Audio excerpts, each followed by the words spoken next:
Hi, how you doing? Justin here, back with you again today to talk about the blues scale. Now, I'm sure many of you have heard of the blues scale, and it's a little bit of a misunderstood beast, this one. The blues scale itself is the same as the minor pentatonic scale, but with one added note. And that note that we add in there is the flat 5. You could call it the sharp 4, but more commonly referred to as the flat 5. And it's quite a angular kind of a sound. It's a little bit, it's got a lot of tension in it. If I just play a little A chord here, and I play the flat 5, that's the sound. There's a little A triad, and I add the flat 5 in. Okay, you can hear it's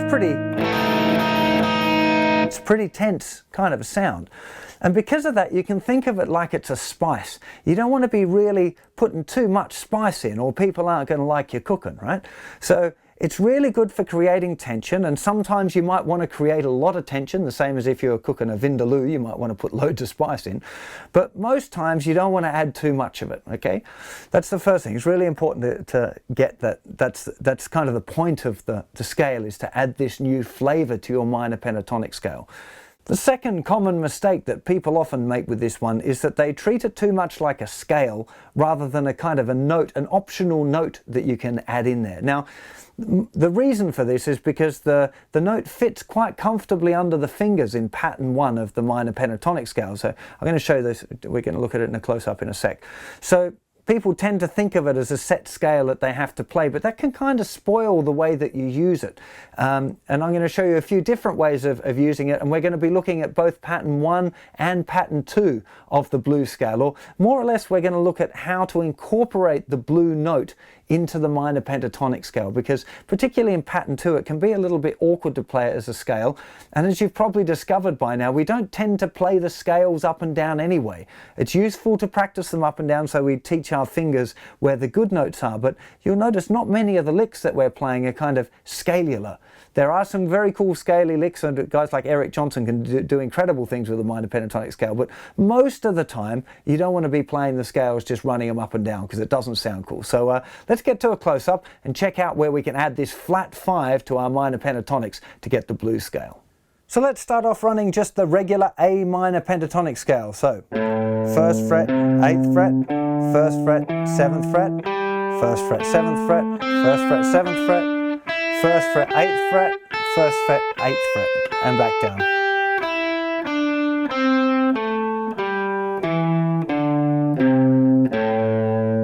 Now there are two places where we get this flat 5 note, okay? The note itself is an E flat note in the key of A, and we find that note here on the 6th fret of the 5th string, and also here on the 8th fret of the 3rd string. So if we add both of those in while we play our minor pentatonic scale, we get 5th fret, 8th fret on the thickest string, then 5, 6, 7. Very nice and easy to play. We're just linking those two. 5, 6, 7 on the 5th string. Then we go 5, 7 on the 4th string. On the 3rd string, we're going 5th fret, 7th fret, 8th fret.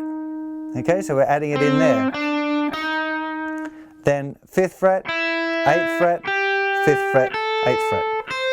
And back down, so we're going to go 8, 5, 8, 5, then 8, 7, 5, then 7, 5, then 7, 6, 5, 8, 5. Let me play that all of the way now.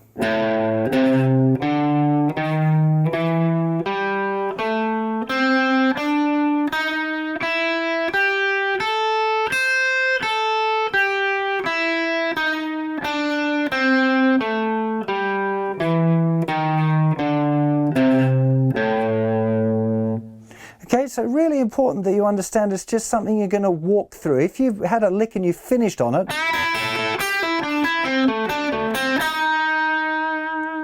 kind of sounds a little bit weird, okay?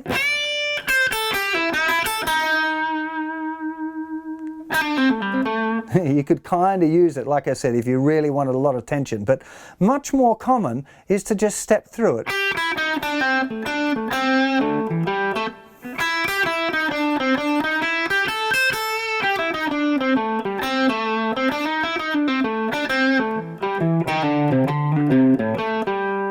Okay, again here, you're not going to finish on it and go.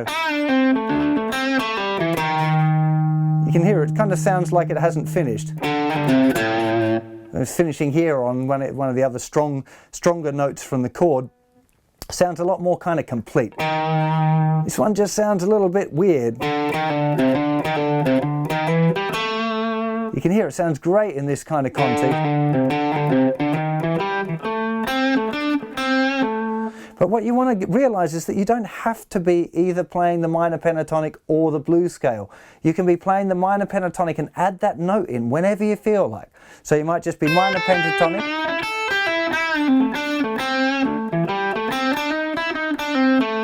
And then you just throw in that one little bit. Okay, very common again, that little section of it. Very, very commonly used little phrase. It's a very, very cool little note. Other things to think about here is you don't always have to use little finger. Quite often, particularly Stevie Ray Vaughan, used to slide his third finger up and then move it back. He used to do a lot of this kind of.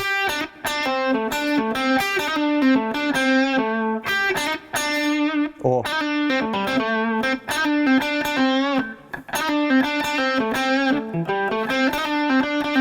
just very quick slide and back. Again, this is another common one, is using the first finger, sliding up and back.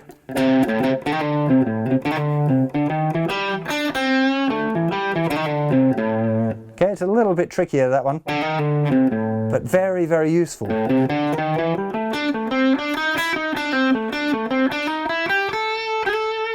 Now, also, a little interesting one, a lot of people miss this one, and I think it's really cool, is that this note is also here. It's that one I showed you right at the beginning. It's a little example here. So another cool way of reaching it, instead of always going,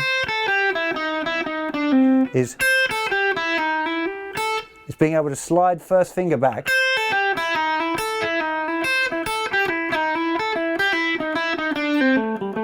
Okay, is remembering that you can also be there.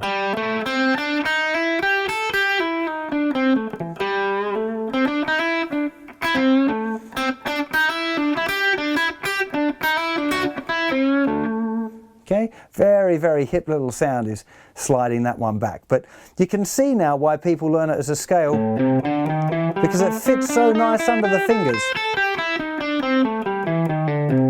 in pattern 1. But you're going to find now that we start looking at pattern 2, it becomes a little bit more sticky. So remember, the note here that we're looking for is the note E flat. You can see it's the 6th fret there on the 5th string, and the 8th fret there, and we're also going to find another one. So starting here with the first finger on the 7th fret of the 4th string, where we're going to start pattern 2 minor pentatonic from. Play that. The 7th fret there with the first finger, little finger down the 10th fret, first finger on the 7th fret, and then we've got our little chromatic movement here again. 7th fret, 8th fret, 9th fret with first finger, second finger, third finger. Okay, it's actually the same as this.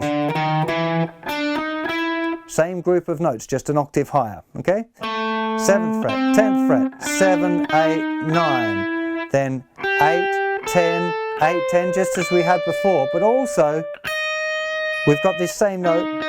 The same note, E flat, is found there at the 11th fret on the thinner string.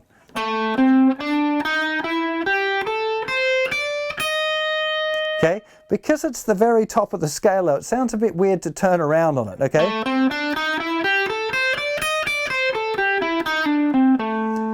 Okay, it's possible. It just sounds a little bit odd, and that's one of the reasons why I think you're better off learning it as an additional note rather than as a set scale. But if you want to do it as a set scale, at least to practice a little bit, that's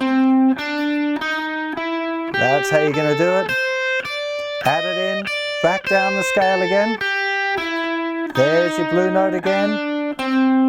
Now here, we have a little bit of fun, because the blue note is there, or or there. Now stretching up for that one with the little finger is very awkward, especially again in the blues. We've normally got our hand kind of at an angle. Now I already said to you, we don't tend to play the thicker strings in pattern 2 that often. I mean, you could, and there's no reason really not to, except that they're a little awkward to get to, which most of us lazy guys playing blues don't want to go through anything too difficult. If you want to play the blue note here, you're probably going to just slide back with your first finger, either sliding back or up. So starting on that root note and going down the scale, 7th fret, then 10th fret on the 5th string with a little finger, first finger on the 7th fret, move it back 1 fret to reach the blue note if you want, then you've got a bit of a stretch to get little finger in the 10th fret of the thickest string, 2nd finger in the 8th fret, back to the 10th fret with a little finger, then again first finger 6th fret on the 5th string, move it up or slide it up depending on what sort of lick you were doing, to the 7th fret, 10th fret with a little finger, and then first finger going down in the root note, 7th fret of the 4th string. So this particular one, a little bit odd to use, and to be honest, I don't even remember the last time I used that in pattern 2.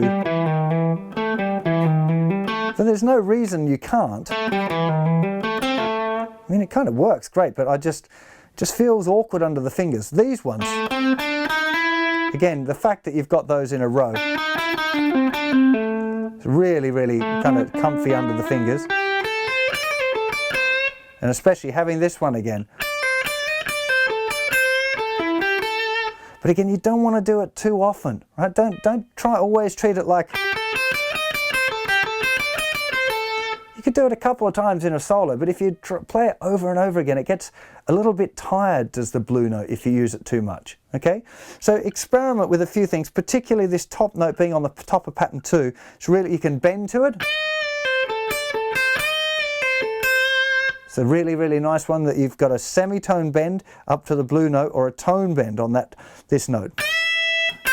Or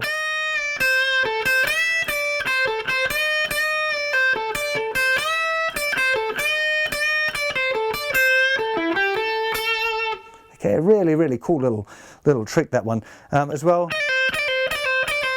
very common little blues trick is using a little flick off there from the 11th fret, 10th fret to the 8th fret.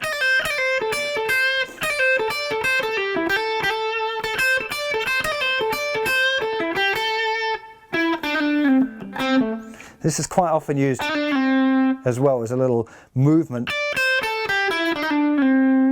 Just a little hammer on and flick off, 7th fret, 8th fret. And then we've got a whole lesson actually coming up on position shifting licks from 1 and 2. But that's just another little... I really like that lick. That's 7th fret, hammer on quickly on the 8th fret, flick off to the 7th fret, 10th fret, 7th fret.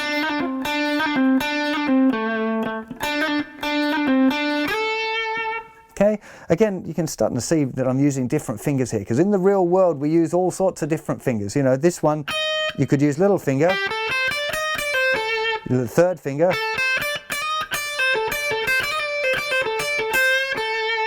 even you could use 2nd finger there as well. That feels a little bit weird, but I'm just trying to make the point there that you could use all sorts of fingers on the notes depending on what it is that you're feeling like doing. So I hope that gives you a better understanding of how the blues scale works, you know, the spiciness of it and the way that we're just adding in that additional note for a new flavour rather than thinking of it as a completely new scale. However, there are neck diagrams on the website that will show you how to do it, and tabs, so it's not a bad idea to practice running up and down the scale, particularly in pattern 1 because it's quite commonly used. But really it's about adding that spice in. So in my opinion, you're better off learning it as a minor pentatonic scale where this is other note, this blue note that you can add in when you feel like it, rather than thinking of it as a whole completely new scale, especially the fingerings in patterns 2 and actually most of the other minor pentatonic patterns. It's a little bit awkward to play the blues scale as a whole thing. It's possible, you know, and people do, but it just doesn't get, you know, it's not real worldy enough for me. I want to give you the stuff that people actually use in the real world very often. It's very rare for, you know, using that sliding back from pattern 2 on the 5th string. You know, like I said, it's definitely possible, you know, and a lot of the really technically proficient guitar players would do that, but just most of the blues guys I really like don't tend to play like that. And I want to show you a nice way of playing and keeping it simple and making music out of this stuff rather than trying to make things technically complicated, right? So in the next lesson, we're going to be checking out some licks that use the blues scale, okay? Give you some idea of how to add that spice into your cooking and making it real tasty. So hope you'll join me for that, and I'll see you very soon.